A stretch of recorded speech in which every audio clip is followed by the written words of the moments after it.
चढ़ती जवानी तोर अलबेली नार सावन के बरसे फुहार तोर भीगे चुनरिया हो तोर पतली कमरिया हो तोर भीगे चुनरिया हो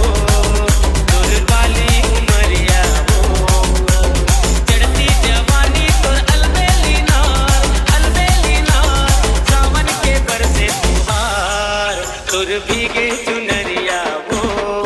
तोर पतली कमरिया हो तोर भीगे चुनरिया हो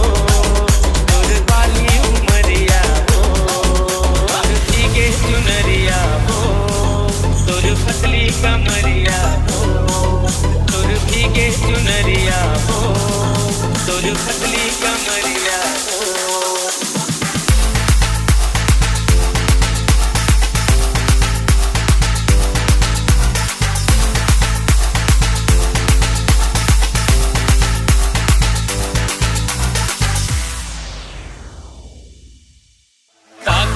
गोरी तो रूप सिंगार नाके मनतनी यौ काने मढ़ार गजब के पवे तोला मोती के हार देख के गोरी तोला करो विचार